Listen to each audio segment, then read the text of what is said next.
Dans chaque homme se cache un printemps, annonciateur d'heureuses nouvelles.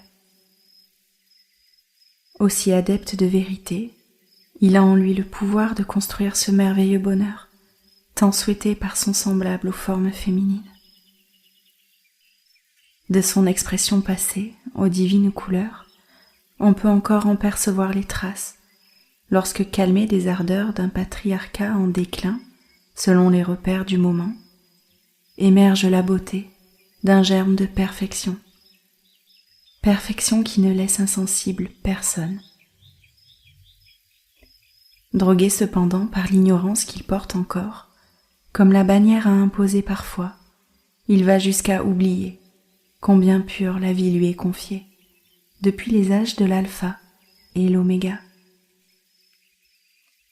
L'homme d'hier, pointant la direction vers l'homme nouveau, en lui ravivé, par la flamme du cœur sacré et immortel, à laquelle il lui faudra désormais s'accrocher, car bousculé, par tant de chapitres par lui joués, aux couleurs de la servitude ou de l'impuissance, c'est selon, à pardonner, à libérer et à offrir, enfin. Souhaite-t-il ici vraiment voyager léger, acceptant de laisser ses artifices aux déceptions colorées? Lui arrive-t-il d'aligner une pensée sans la peur qu'elle lui soit reprochée car trop vraie?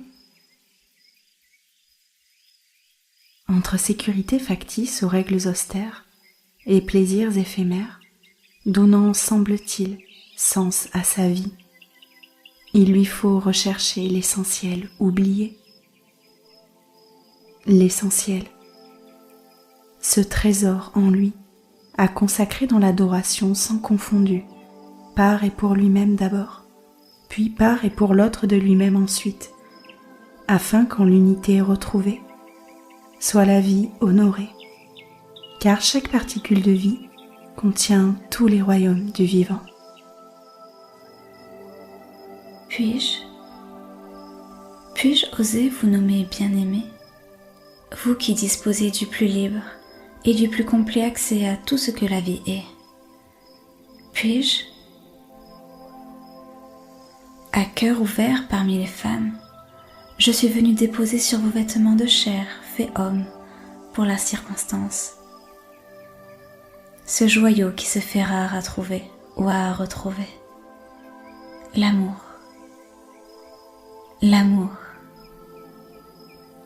L'amour que vous vous êtes refusé un jour.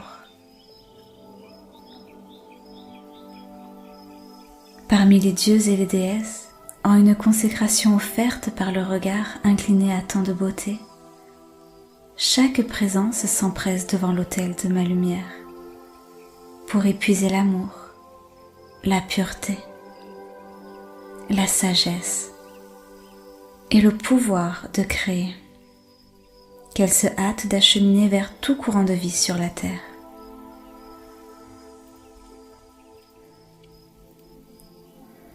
Comme lors d'une promenade, malgré tout impérialement seul, oubliez de vous-même, avec votre douleur, à ne pouvoir ou vouloir offrir le signe d'un vrai réveil. Dieu parmi les hommes, relevez-vous. Devenez victorieux sur votre impuissance à vous souvenir. Ravivez votre engagement à révérer la vie. L'art de la vie, ici et là, consiste à conserver intact le sentiment du vivant, avec l'émerveillement qui en découle.